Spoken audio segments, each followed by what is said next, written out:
we're going to be going all over Japan, a few ports in South Korea. We're going to head up Hong Kong, Taiwan, Vietnam, Singapore. We're going to be doing a Pacific crossing at one point and hitting up some of Alaska's coastline, and then also getting into Canada as well.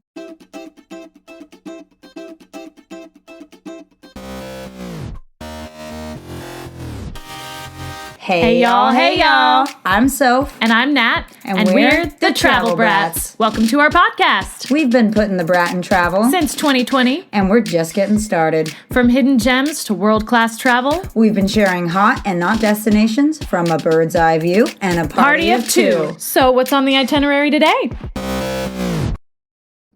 Hey, Travel Brats. Happy Travel Brat Tuesday.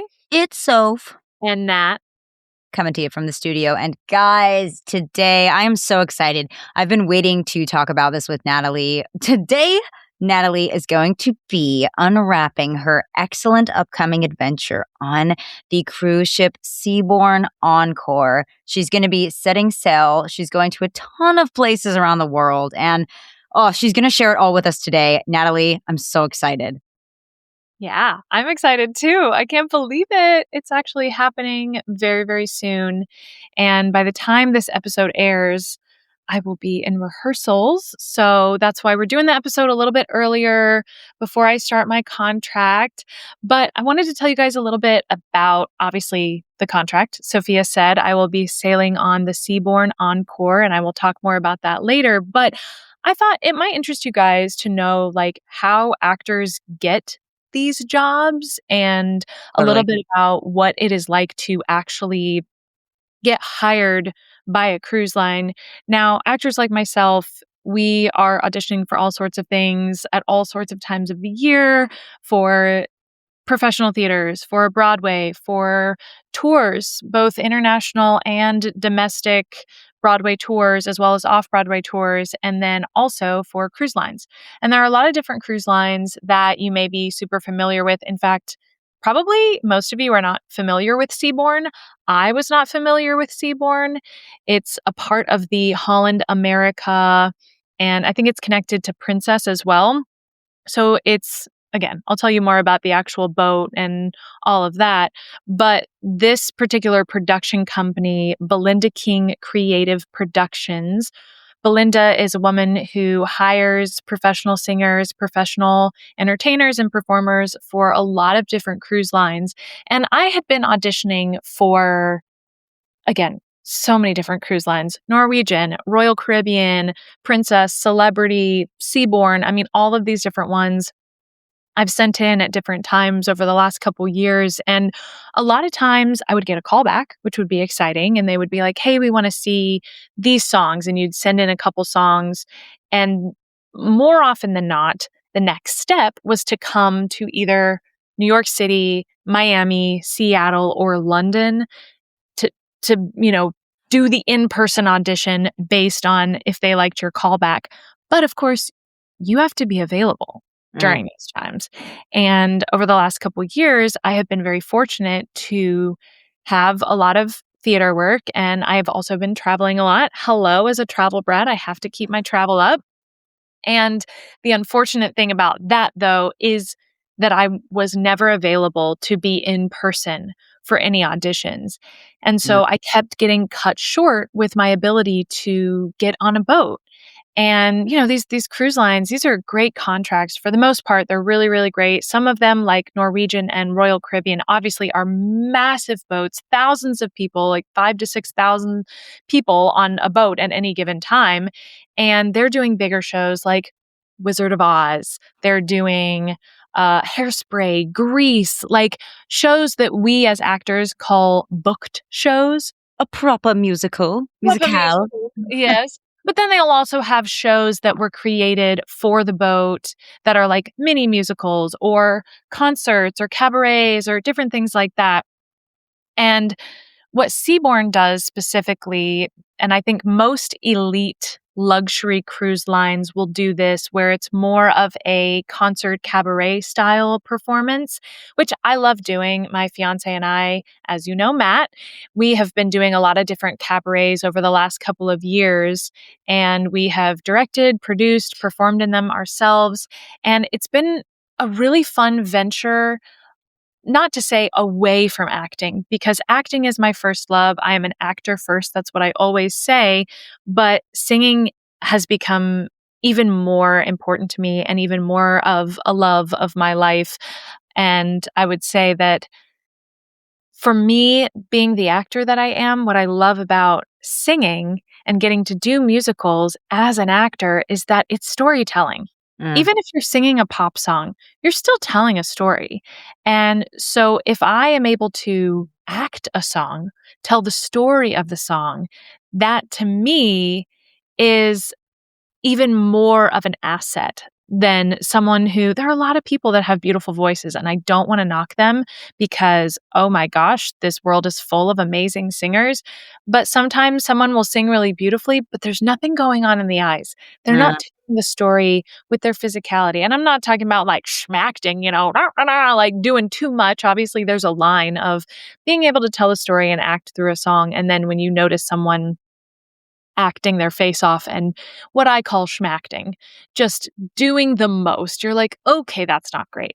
So finding that balance was really important for me when I was auditioning for this company, because I knew that it was a concert cabaret style, but I also was thinking, well, I'm an actor. And if they just want someone who stands up there and sounds good, that's not me. Like, Mhm. I'd like to think I sound good, but I also would like to think that I'm emoting, that I'm giving the feel of the song, whether it's a fun, peppy song or whether it's an emotional song. And what was great about the audition is that I got an opportunity to do that. The songs that they gave me were songs that I really felt like I could emote. And one of them was a musical theater song from Les Mis, I Dreamed a Dream, which, if you know that show, which, Sophia, you know this show, I it love is that song. almost every song in that show is deeply emotional. And I Dreamed a Dream, I mean, whew, that is like such a powerful and heart-wrenching song. And I was like, I can't just stand there and sing this. I have to sing it, you know? And so I did. And I was like, if this is what they want, if this is the kind of person they want, someone who is a storyteller, then they will be interested in me. And if they don't want that, then they won't ask me for a callback. And that's fine. But I'm not going to shortchange myself or do something that's not what I feel in my body. And the other song was an Adele song, Rollin' in the Deep, which, if Ooh. you know anything about Adele, Yeah. that girl can tell a story through a song. And so I was like, all right, I'm going to tell this story. And when I got the email a couple weeks after I sent in the audition, I got the email, them saying, hey, we want to do an interview. And I was so excited. In this industry, some of you travel brats may know this if you're at all in the film or television industry or theater or music, anything, most often you are getting hired off your talent and off your audition. There's Mhm. not typically an interview process or any sort of like, um, I don't know, like they don't ask for references. There's not like I'm calling up the last theater you worked for to see if, you were good to work with. And so sometimes you can get some divas. Sometimes you can get some people that are really, really crappy to be around and work with. They might have the talent, but they're not great people. And they Mhm. aren't hardworking or they're very toxic or this or that. So I personally feel that in the industry that I work in, interviews should become more of the norm. Yeah. However, I will counter, I will play the devil's advocate. Actors are trained to act. Right. Anyone can be good in an interview. And if anyone is going to know how to be good in an interview, it's a An good. actor. Yeah. So it's like maybe at one point that was a thing. And then they realized, well, people can fake it and pretend that they're nice people. And then when they get in the room, they are just the diva of all divas. Uh, So all that to say, however, is that I appreciated that there was an interview process for this because look, they're hiring people to live on a boat for months on end, and they want to make sure that they're hiring kind-hearted, amicable, team player type of people. And so, anyway, I did the interview. And in the interview, he said, we're not doing in-person auditions this year. Oh, bingo. And I was like, that's crazy. So he was like, we really like you. We just want you to send in some videos of you singing with other people so we can hear how you harmonize and how you blend, all of that good stuff. And so I was like, that's amazing. So I sent them the videos, and within not even like, it was probably 24 hours. It was the next morning I got the offer.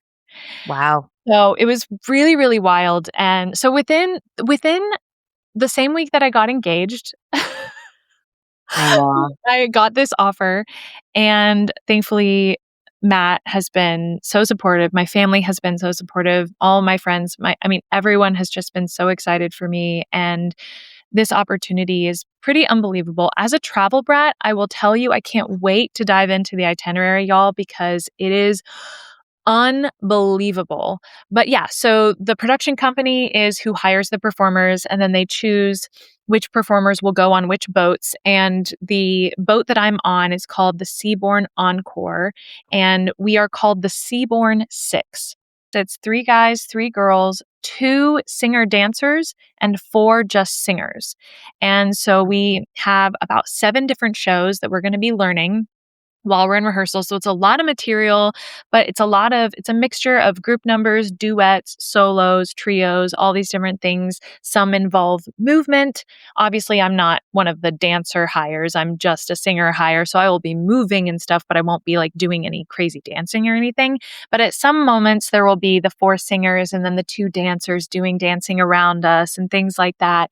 And so it's a pretty cool it's just I think it's going to be really, really fun. And all the shows have very different themes. Like one of them is like 80s rock. One of them is like modern pop. And then there's one called Classique, and it's all classical music like Nessun Dorma and, stuff Oh. like more opera related.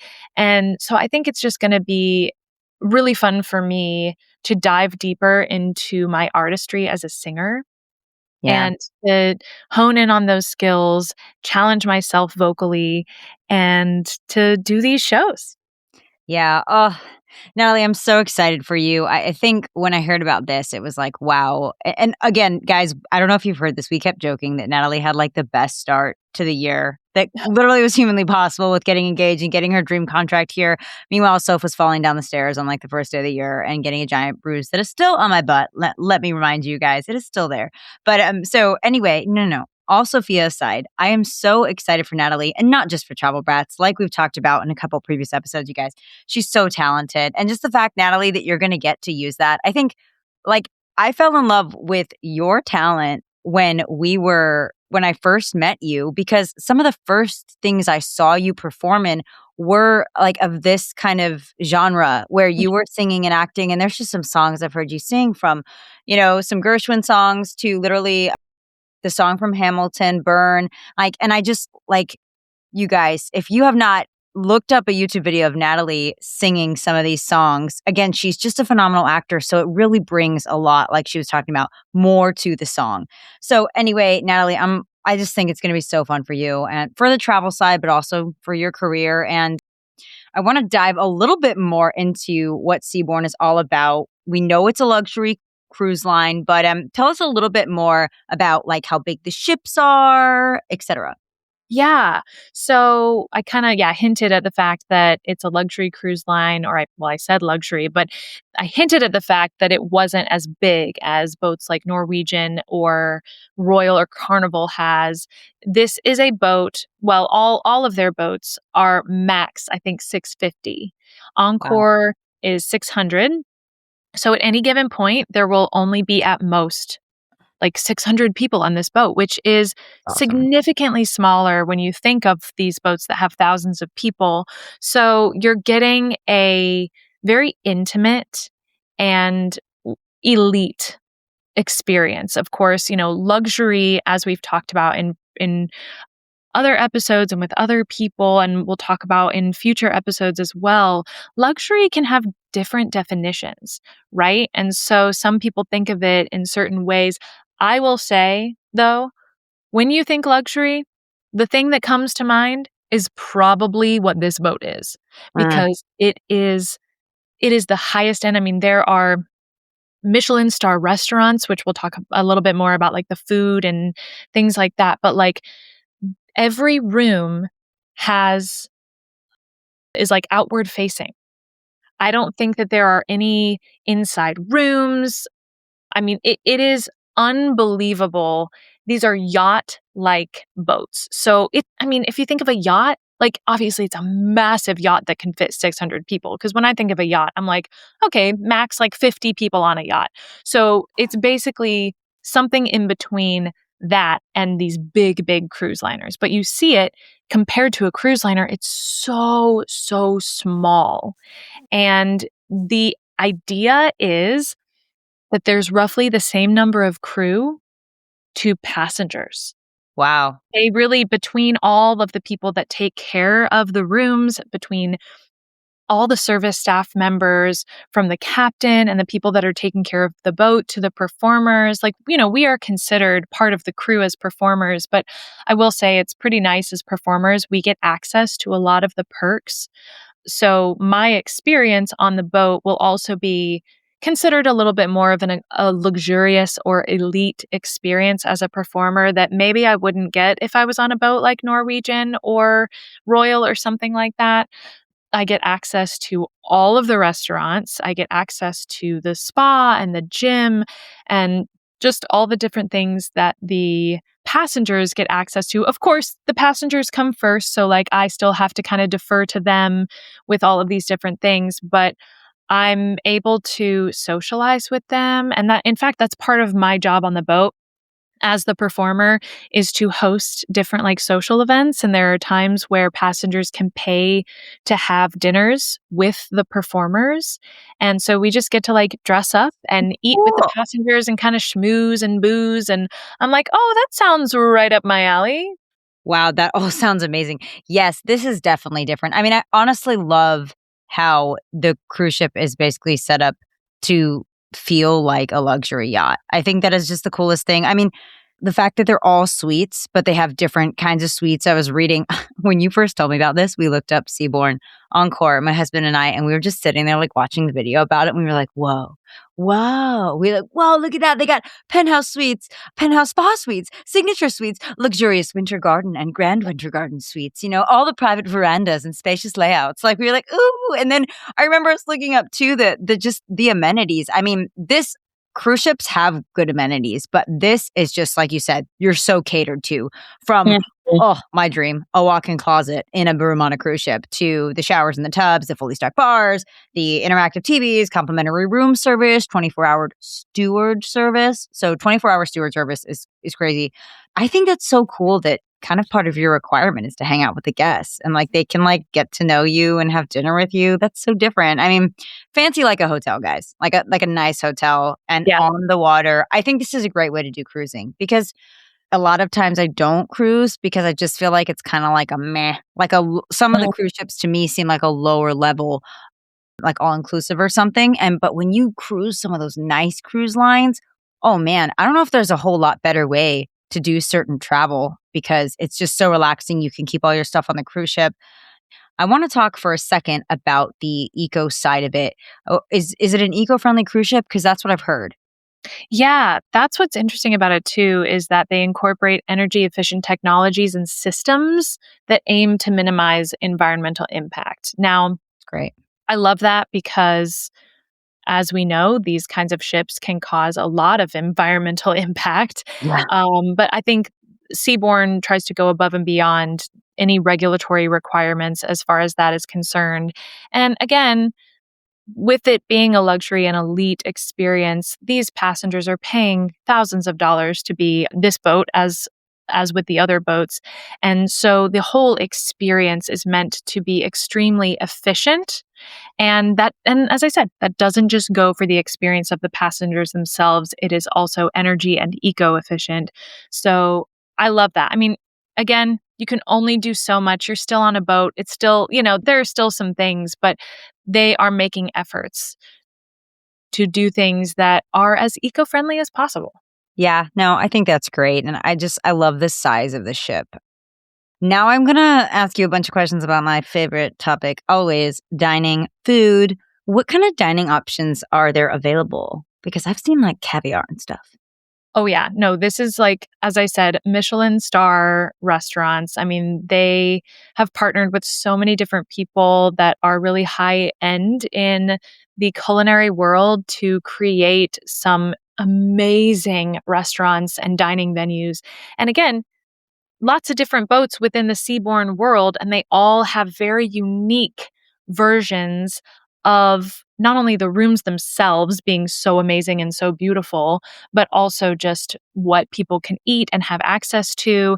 And as with any cruise line, you have casual options and you have specialty restaurants, you have the, general dining, and then you have more of like the fancy varied cuisines with wine service where you may have to pay a little extra to go, or more than likely, I think with these guests, because they're already paying so much to have access to this, they probably just have to sign up for a night to go to the fancy restaurants, which I think is normal for most cruise lines. But I would say that the base standard is already really high. The general dining is already at the height of what maybe the average person would think is already luxury dining. Right. So it's all incredible. And if I wanted, I could have lobster and steak every night. Oh, lobster. Oh my gosh. This sounds literally cream of the crop. Food for me is always a thing. And again, I just mentioned that. Like a lot of times cruise lines turn me off because I'm like, well, they're feeding so many people. I'm sure the food is not that great. This sounds like shebang. All right. Yes. Now let's talk a little bit about the travel side because we are travel brats. Okay, I was getting there. Where does it all sail, Natalie? So obviously, I'm very excited about performing and meeting a bunch of people, from passengers to other performers. That's going to be so exciting. But I will say, when I saw the itinerary, it was like, okay. Like, this is definitely going to be an unbelievable contract and experience, and just the different places that I'm going to get to go that I never thought I would get to go to. But I'll start by saying that Seabourn has 6 vessels, 4 of which are called ocean vessels, 2 of which are called expedition vessels. So if any of you guys have seen, like, more and more recently, we're seeing Arctic and Antarctic expedition vessels, and Seabourn has 2 of them that do that. So cool. Like, that's so cool. I will say I'm not doing the expedition vessels, but part of me is like, at some point, I would love to go on one of the expedition vessels, because to see those places, I mean, it's only been recently, truly, that the average person could go to these kinds of places. It Wow. used to just be explorers that were going to the Antarctic, you know? So then they have 4, as I said, that are considered ocean vessels. One that focuses on South America, one that focuses on the Mediterranean and that part of Europe, and then another that focuses on Northern Europe, and then the last that focuses on the Pacific and Asia as well. And that is the one I'm going to be on, is the last one. Oh my gosh. So we're going to be going all over Japan, a few ports in South Korea. We're going to hit up Hong Kong, Taiwan, Vietnam, Singapore.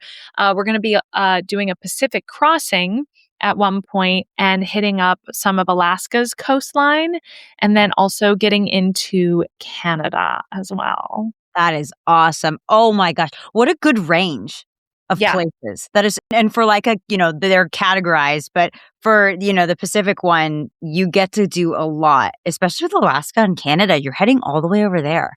Oh, yeah. No way. So you're not just doing like Pacific Islands. Oh, I'm so excited to hear all about it. Now, what would you say are you most excited about? Because that's a lot of places.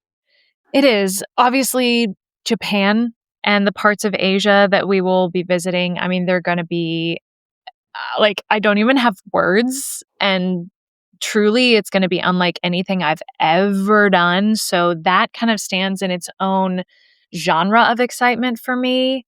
But I will say I have always been intrigued by Alaska. And so I'm really looking forward to seeing the fjords and hopefully some whale watching because I don't know. It's always seemed like this magical, mystical experience to go to Alaska and see these things, like see the northern lights. And like, we're going to be there in the summer and it's going to be like, I mean, the northern lights will hit at like 3 in the morning because it's going to be light all night, basically. Mm, So there's just like, there's a lot to look forward to. But for some reason, Alaska has always felt like this place that I never expected that I would be able to go to uh-huh. and was on my list, but maybe not like super high on my list. But now I'm like, oh my gosh. Because every time I say I'm going to Alaska, every single person is like, oh, Alaska. They get so excited. And I'm like, oh my gosh, okay. Like, I guess Alaska really is amazing. And I will say a lot of people respond to Japan that way as well. Mm. So, Japan and Alaska, I've realized are in the top 5 to 10 places to visit for a lot of people. Yeah. Japan is a big bucket list of mine. I have been to Alaska and it is what people describe. I mean, it's stunning. Like, I think the biggest thing about, like you said, whale watching, the biggest thing about Alaska, I think for me would be the wildlife. I mean, in the terrain, like you've got Mount McKinley, you've just got these incredible national parks, incredible wildflowers. You're going to love the flowers, Natalie. Incredible animals from the moose to all the different kinds of fish. You got all those wild bears. You got all the brown bears. I mean, when we were there, this is crazy. We literally were on a bridge in one of the national parks, and there was a guy fishing in the river, and a bear just like walked up behind him and was like eating the fish out of his cooler. And we were all laughing, but I'm like, locals, like this guy doesn't even That's care. Like there's that's a great. giant brown bear behind, like a grizzly bear, grizzly bear behind him eating the food out of the, and we're just like, oh my gosh, everybody on the bridge is like, bear, bear. And the guy's like, whatever, like just another Tuesday, just Yeah. another travel brat Tuesday. So anyway, you're just going to love it. And I Yeah. just can't wait to hear about Japan. I think most people, there's a little bit of culture shock there, but in a good Yeah. way, you know? Yeah, for sure. And I'm intrigued to see how, I mean, I try to dive into whatever culture I'm in, but I'm definitely intrigued to see how the people on the boat specifically, like, I don't know if it's made up of mostly Americans. I imagine that it's people from all over the world, but how do they interact with the culture and what am I going to dive into? It's been many, many years since I was in British Columbia. And some of our travel brats know that I'm Canadian and my family, my dad's side is Canadian. And so I've spent many, many summers in Canada and my dad grew up near the Rockies. So in a lot of ways, Alaska feels like everything you're saying. I'm like, oh, I've experienced all of those things growing up and visiting Canada and the Rockies in Alberta. Mm, And yet, obviously, it will be different because it's coastal. yeah, Like, we're going to be, there are no whales in Alberta. There are no no, fjords in Alberta. So, like, there will be some things that will be similar, but other things that will be different. And it was when I was like 10 that I last was in British Columbia. And so we're going to be hitting up Vancouver and parts of British Columbia. So I'm excited for that. But I will also say, as we lead into this next section, we start rehearsals in March and we will be in Portugal. yeah. What? How? How? Yeah. Yeah. What? So Belinda King Creative Productions used to be based out of the UK. And I will say Seabourn itself is a UK and Seattle based company. Okay, that's how. And so she had her company in the UK. And only as of I don't know, maybe it was a year or two ago, she moved her production company to Portugal. Okay. As much as I would love to go back to London, I've never been to Portugal.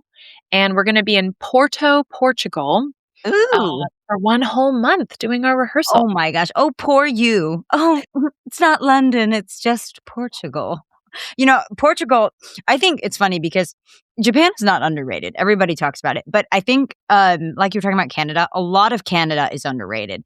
Mhm. And I think Portugal is one of those countries, too, that's also very underrated. Everybody goes to Spain or to Italy or to Greece or, Yeah. even like, Germany, the Netherlands. But I think a lot of people forget about Portugal. And it's so beautiful. It's so much coastline. Mm. The rocks. It's just an incredible, beautiful country. The culture, the Portuguese culture is it's close to the Spanish culture. And I think Yeah. that's why the people are warm and the food is excellent. You still get like tapas and just the sights to see there too, I've heard are just incredible. So you're just going to have such a fun time in Portugal. So, yeah, in fact, speaking of Porto, Portugal, I'm going to dive into a couple of the places that I am specifically within, obviously, Japan, Canada. Like, these are massive places. Well, Japan is technically small, but there's so much we're seeing within Japan. Yeah, And so I kind of want to dive into a couple specific areas that I'm excited to visit and kind of give you Travel Brats an idea and maybe give you some inspiration on places that you would want to visit. please. So since we were talking about Portugal, I will start with where we're going to be for rehearsals. I said it's Porto, Portugal. And if you know anything about Porto, the thing that my mind went to was port wine. Mm, And I was correct. Porto, Portugal is where port wine comes from. And it is also a port city. So Porto basically has a double meaning, mm. being a port city on the river, which is not too far from the actual ocean. So you're like really close to the water. And then port wine, which I don't even know if I've ever properly had port. Oh, port is so good, Natalie. It's so tasty. Like it's Yeah. dessert wine. I would love to try a port wine tour while I'm there. I'm not sure what type of free time I will have as far as the rehearsals go because we will be rehearsing 6 out of 7 days from like 8:30 in the morning to 5:30 at night. I mean, it's pretty intense because we're learning so much material, but I'm like, okay, I'll have evenings and I'll have one day off a week. And you know me, I will be out there exploring as much as possible. So I'm not sure if I'm going to be able to go to like Lisbon or Spain or anything like that. But part of me has thought, wouldn't it be fun to like rent a car and drive into Spain and do something in Spain one of those days or something? But yeah, it sounds like it'll be a pretty intense rehearsal schedule, but I'm very excited to get to explore. Being there for a whole month means that surely, even if it's in bits and pieces, I will get to experience the city and life in Portugal. And the second place I want to talk about is Hiroshima or Hiroshima. I know it's pronounced differently by different people, but in Japan, we're basically going to every port that exists in Japan. I mean, if you see the map of where we're going, it's just like covered in dots. Like the whole entire country is just like everywhere, dot dot dot of where we're going. So I'm totally pumped about all these different areas. But knowing the history of Japan and just first of all, the World War history and the atomic bomb, and we're going to Nagasaki as well. So I'm interested to just learn about this this time that's like Yeah. really it's really sobering and it's hard to think about that Hmm. that's like only a couple decades ago that this happened, but these cities have come back and flourished and rebuilt themselves. And so that historical piece is really interesting to me, which I know you would find really fascinating as well, Sophia. But also, we're going during cherry blossom season, and that's Mm. like that's like the thing. Like I thought the closest I would ever come to cherry blossom season is going to DC, Yeah. but this is going to be cherry blossom season in Japan. Oh Very my excited. gosh. I literally, it's funny. I think it was like yesterday. I saw something on my phone of like pictures of Japan, like famous pictures of Japan. And there was a river or like, like a stream just covered in cherry blossoms. Like the whole thing looked pink because they was just coated with a layer of fallen cherry blossoms. Oh my gosh, Natalie, that's just going to be like beyond amazing. So yeah, we're going to start in Tokyo, which of course, very exciting, fun, all around amazing city. And the place that is most known for cherry blossoms is actually Kyoto, which we're not going to Kyoto, but Hiroshima is known for cherry blossoms as well. Mm. So that city, I think, will probably. I'm anticipating it being one of my favorites. I could be surprised, but with the history and the cherry blossoms, I feel like Hiroshima is going to have just everything that I want in a Japanese city. It's gonna give you such a good taste. I mean, gosh, I remember it's funny, the World War II history, that particularly interests me, like you mentioned. But, I remember going to something not the same, but similar. World War II kind of trauma history for the Yeah. US, not for Japan, but like seeing Pearl Harbor, like I went there the same day that it happened, and we kind of they do a great setup there where they give you the museum and everything, and so like we went at the same time on the same day of the week that it happened at the same same Mhm. hour in the morning, and to just stand there and like imagine kind of the planes coming in and everything happening. You're just listening to the audio basically describing what was happening. And again, it's really neat. It's really sombering, but it's so I mean, I think that's such a fun part of travel is to really Yeah. get in touch with that history. Even if it's dark history, it's very interesting and important to remember and to know. Yeah. Yes. Now let's talk Alaska, girlfriend. Let's go back. Let's talk Alaska. So I mentioned the fjords earlier, and there's a specific area called the Misty Fjords in Ketchikan, Alaska. Ooh. I think that's how you pronounce it. Mhm. Ketchikan. But Alaska is massive. Obviously, it's huge. We're not going to be able to go to all of the places. We're going to hit up a small portion of the coastline, but near Ketchikan, there's the Misty Fjords National Monument. And what I'm really excited about this area, so this is actually in the Panhandle. And it's so funny because when I think of Panhandle, I think of Florida. But Yeah. Alaska has a panhandle too. Yes. So the southern tip of the Alaskan Panhandle is where this area is. And it's over 2 million acres of just beautiful wilderness. And it's known for its coastal rainforest. Wow. Isn't That's that cool. interesting? It's like so Wow. cool. It's called a coastal rainforest. So what I'm hoping to do is a sightseeing flight above this area. Yeah, that would be amazing. Oh my gosh. That's the thing is Alaska, like you said, it's so big, it has so much. I mean, we were around McKinley, we went to Seward, we kind of did some other things in other areas, but like, man, that rainforest sounds really neat. And I think what I love about your whole trip is that I feel like anywhere you go, if they have coast, you should go at least for a couple days to the coastal side, you know? So I like love that it's a cruise. So like that's something to think about, guys. If you love the coast, cruises are going to take you to the coastlines of all these different places. Yeah. So it's perfect for people that really love whether it's cooler or warmer or whether like you're up north in Alaska, you're down on the Pacific Islands. Again, I just love the water in all the different climates.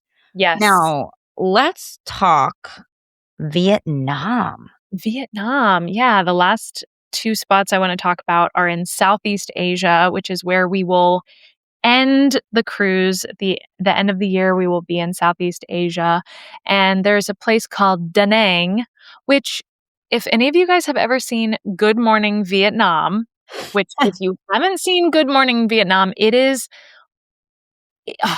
one of Robin Williams' crowning glories. I mean, everything Robin Williams has ever done is amazing, but my mom introduced me to Good Morning Vietnam when I was a teenager, and I was like, "Oh, this is gold." It's some of his best work. He's so funny, and in it, he talks about Da Nang, and he's got this like Da Nang, and he does this funny. I'll do a little clip of it in the episode because it's just really funny. He's like Viva Da Nang. I can't even do it like him, but it's just Robin Williams at his best. But yeah, so speaking of coastal, obviously with it being a cruise, we're hitting up all these amazing coastal cities, and Da Nang is known as one of the most bustling, beautiful coastal cities in this part of the world, not just the country of Vietnam. It's about in the middle of the country. And it's known for its sandy beaches, lots of cultural attractions, and it's also considered an extremely affordable place to travel to. Oh, And I'm really excited about getting some authentic Vietnamese cuisine while I'm there. I mean, oh, the food I'm going to be eating while I'm in Japan between like the ramen and the sushi, like I'm going to be so happy. But Vietnamese food, I really, really love. And so I'm excited to enjoy the beachy weather because really for the most part of our trip we won't be in like warm beachy coastal regions. mhm. So by the time we get to Vietnam near the end of our trip, this will be the first time that I'll probably be able to like be in a bathing suit sitting on the beach. So I Right. know that I will very much be looking forward to that and I'll be ready to get on the beach. Oh, that's awesome. That sounds amazing. I think Vietnam's one of those places that a lot of people don't think about traveling to. And it's also probably an incredibly beautiful place. And like you said, they have some great food. Yeah. So, Oh, and yeah. it's gonna be beautiful, summer warm. Now, I'm gonna transition, stay local, but stay not local with Singapore. Yeah, so Singapore is a little further south. And what's cool about this island country is that it's also a city state. Mm. And this is like the heart of Southeast Asia. So, for those of you who know, I haven't talked about this in a while, but I was born in the Philippines, which is like a 3-hour plane ride from Singapore. It's all very, very close in that area. I'm a little bummed that I won't be able to probably make it out to the Philippines, but my parents have always raved about Singapore, just how beautiful and how clean and amazing this country slash city is. So for me, the thing about Singapore that I'm excited about is just walking around, just taking it all in, just experiencing what this city has to offer. And one thing that I saw that's really cool, there's something called the Gardens by the Bay. It's one Mm. of the main attractions. I definitely want to check it out. It's like a futuristic park, which feels very like high-end Asia to me. Yeah. So I'm not surprised. But yeah, so we'll be flying out of Singapore. That'll be our last location. And another thing, my mom was like, "Oh, the Singapore airport." She was like raving about it. I'm like, "This is so funny." My mom is going on and on about an airport, but she was like, "I have never been in a more beautiful, clean, efficient airport in my life." And I'm like, "Okay, well, I'm excited to see this airport." We'll see. No, that's awesome though. I mean, talk about making travel nice and not Yeah. hectic and gross. And I think it's a really neat thing. When somebody talks about a place so much, and you're just like, you've been envisioning this for most of your life in your head. You're gonna finally get to see it. And all the things they've talked about. So, I'm really excited to hear what you've got to say about Singapore, as well as all Yeah. these other places. And now I've got some practical questions about Seabourn for you. So, question one would be, what is the dress code? Ooh, okay. I think, well, obviously for me, I have a very specific dress code as a performer. We have certain times of the day where we are allowed to wear certain kinds of clothing. And then at 6 o'clock, we have to change into something even more formal. And then we have like evening events where we will be in like full formal attire. But it's all like, you know, I would say relaxed luxury, elegance, like, I'm not going to be walking around in my yoga pants. And again, I work for the company. I'm one of the performers. I have to kind of show up and show out. And yet, I think there is kind of a standard as well for the guests that they, come prepared to dress nicely. Again, it's like they can wear casual daytime attire, but they try to say, keep it smart, keep it like, again, I don't want to say luxurious or anything, but definitely more Keep it chic. of, yeah, a little bit more chic or just like, and I even hate to use the word professional. I'm trying to find the right word, but if you're a guest, then you can just look online and see, like what are they okay with. But again, it's like you're a guest, you're paying for this. It's not like they're going to kick you off if you're wearing something that they consider to not be as elite. All right, guys, keep it to chic dressing unless you're going to the gym. Then you can wear your leggings or your Yes. shorts, no sweatpants. And you know what was funny is when I looked this up, I was surprised to find that kids were allowed on certain Seabourn cruises. So tell us a little bit about like the adult luxury versus like the family side. Yeah, I mean, I don't imagine that I will encounter a lot of children because first of all, my gosh, if I if I was a family and I had kids that were coming on Seabourn, I don't think they give discounts to kids, and I personally am not paying $5,000 for my child to Have be on a caviar. boat. Right. It's like, obviously, if you are a million gajillion billionaire, like, then you can do whatever you want. But they really tailor these boats for adult experiences. I think most of the passengers will be between the ages of 40 and 70. I really don't imagine that kids will be on the boats, but kids are allowed, which is interesting because usually you think, oh, it's very elite, which means no kids. If you bring your kids, they better act right. You know Hmm. what I mean? Like, I'm sure they're not putting up with any BS, but I would be surprised if I saw any kids on the boat. Yeah, I don't think, based on what I read, I don't think they allow the kids, but I do not think that there's many because, again, they don't have like the kids' programs that, not only the Disney cruise would have, but like other cruise lines like Carnival, et cetera. They'd have more, kid based programs. And again, like, yeah, you don't want to have to like control your kids this whole cruise to behave like posh, sophisticated adults because they're kids. And this is just the vibe of the entire cruise. This cruise really reminds me, like you said, the age demographic is a little older, but like this sounds amazing for like an anniversary trip or a honeymoon or, something like that. It sounds very romantic. Yeah. So, I'm just kind of thinking about probably there's a lot of couples on there that are kind of looking for more of a, luxury adults only experience. So yeah, I think that's the vibe you'd get. And I have a question because we've talked a lot about in, previous episodes coming up. We've started to touch more on money and gratuity. Is gratuity included? Yeah, actually gratuity is included in the standard all-inclusive fare, I guess. I mean, again, people are paying thousands and thousands of dollars for this cruise line, and so I think that's part of their overall model is that a lot of the perks are included. They have a really great Wi-Fi that is included. You don't have to like buy a Wi-Fi package, which typically on other cruise lines you have to do that. And yeah, gratuities are included. So as with any cruise line, you always want when you're booking to double check on all of those extra related fees. But I love that the gratuities are included because that's just a nice thing. At the end of the trip, you don't have to like fork out another amount of cash to pay for that. Yeah, that's great to not have to worry about that on your trip. Now, I don't know what the indirect and direct competitors are, but how does Encore compare to other luxury ships?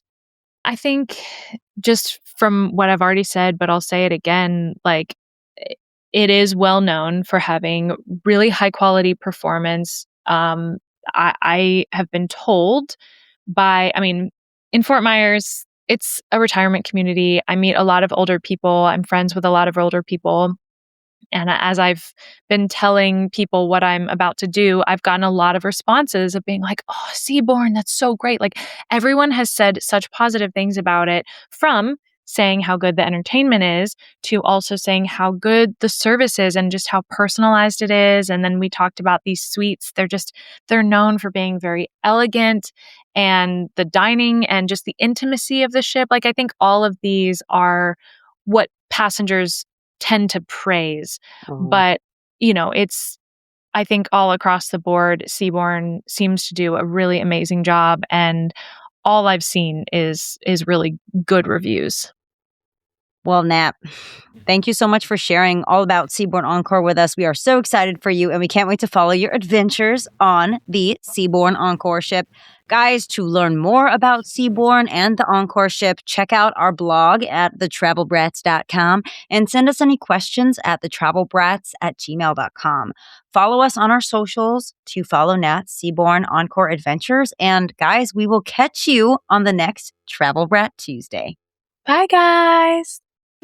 Hey, y'all. It's your Travel Brat, Nat. I hope you enjoyed this episode. Did you know that we create blogs to go along with all of our episodes? You can check them out at thetravelbrats.com.